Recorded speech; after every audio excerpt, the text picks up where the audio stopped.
Hi everyone. I remember the 80s, don't we all? We had pretty mixed feelings at TUE because there were so many changes going on, remember? And I wrote about it in my book, which is on Australian broadcasting. I've just been reviewing that. And of course, I joined, or rejoined, because I'd already spent 9 years on a previous occasion at TUE. I joined the station back in 1985.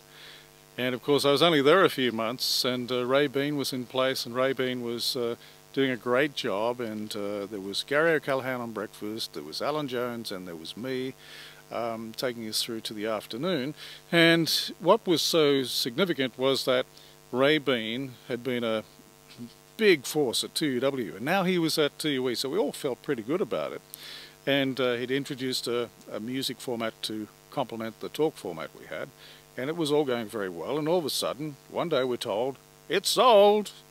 What sold? TUE was sold. Unbelievable. The Lamb family actually sold. And Packer was the buyer. Well, Packer got the gig, and Brian got a bigger gig, Brian White.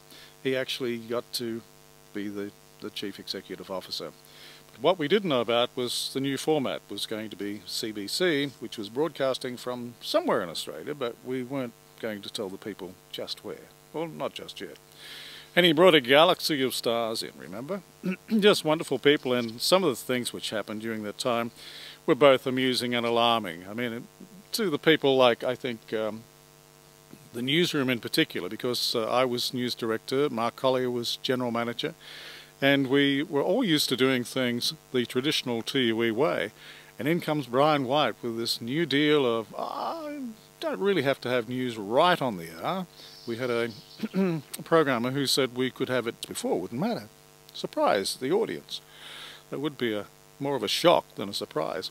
All these things, of course, created very funny scenarios. Like, we had people like George Negus, great guy, Don Lane, great guy. Other people coming in to do these programs, but they were mixing with the incumbents like Gary O'Callaghan, who was an absolute legend on breakfast.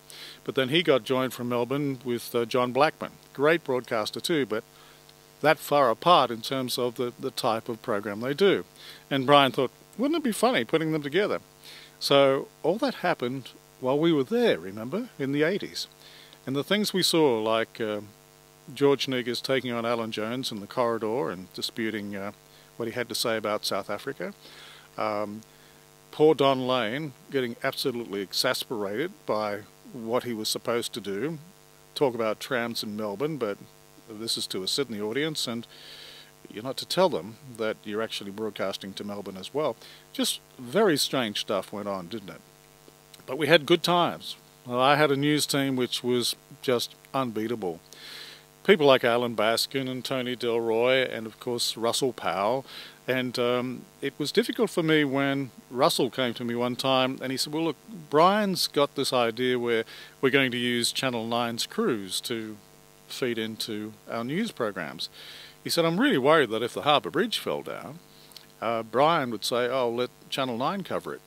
And I genuinely said to Russell, he'd never do that. Brian is a journalist. So Russell wasn't believing that story. So I said, well, go and ask him. And he did. And Brian hummed and hawed and said, well, if Channel 9 had a crew available, and we lost Russell. He went on to greater things, of course. He went first to 2GB, but then really found his niche in news radio at the ABC. As did Tony Delroy. I left the newsroom in the hands of Tony Delroy when I went down the escape hatch and went to program 2KY. Thankfully, it worked tremendously for me.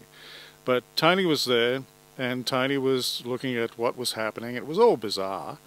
And as a result, he finally left and is just a permanent fixture at the ABC now, and I'm so pleased that he is.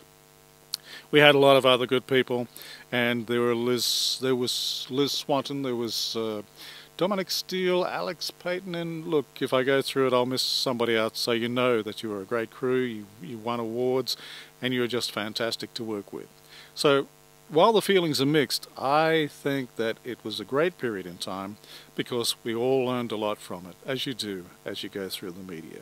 You learn what works and what doesn't. And the nice thing is I actually like Brian White a lot. He was a great broadcaster, And he used to write to me when I was at 2KY, and he said, "Oh, I'm just really pissed off that you got a better job," and which was a bit alarming because he was still pushing the CBC religion at that time.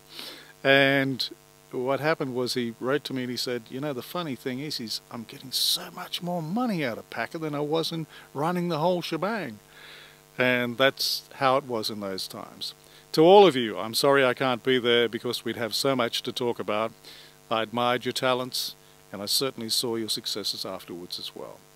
And so from me, I spend most of my time in Europe now and conducting classical music tours, and I'm very happy, and I'm very happy for you that you're there now celebrating the 80s. Just wanted to add one thing, seeing as Cathy Lee has been so involved in organising this. I also remember a certain girl called Ruthie from the Rudy Hill RSL. That was during Ray Bean's time, and it was very funny because she'd make her own comments on what was happening as Ray instructed me to cover suburban news as well.